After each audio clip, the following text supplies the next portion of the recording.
What's up, y'all? Andre, Big CEO Reed, back with another Garage Bible Talks, the YBM version. Y'all, let's get right into it. Real word, real life, for all ears that can hear, from a mouth of a young black man, y'all. Today, I read Mark 11, and I ain't gonna lie, it's a lot that go on in Mark 11.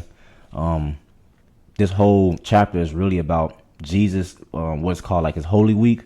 This is pretty much his final week of his life, before he starts to pass over, and he already know about it. Throughout this chapter, throughout Mark, he's already told his disciples at least 3 times, like, what's gonna happen, and pretty much he's predicting his death. You know what I'm saying?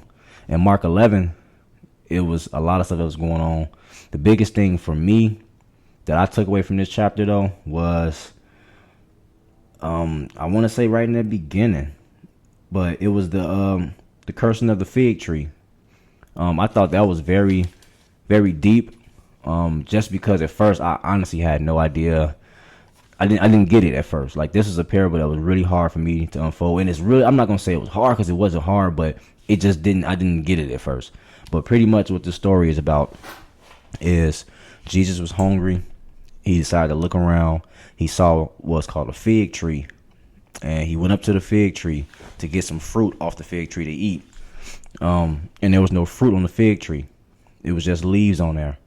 And he was like, all right, man, like, there's no fruit on here. This is a fig tree.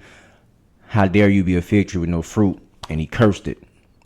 His disciples saw that, and the tree started to wither, and it just talks about how disciples see that the tree pretty much was dying after that. I didn't understand what that meant at first. I didn't get it. And what I got, though, from it is Jesus was comparing the fig tree to us, the Israelites, to people of religion, the people who follow God and his faith. He's really comparing us to that fig tree, because just like a fig tree, it's supposed to grow fruit. We are supposed to be people who is fruitful, people who is supposed to be just, following God's law. And specifically, he was talking about the ones who look of religious. He's talking about the ones who have on, or the look on the outside that you're a holy religious person, and you're empty for religious on the inside.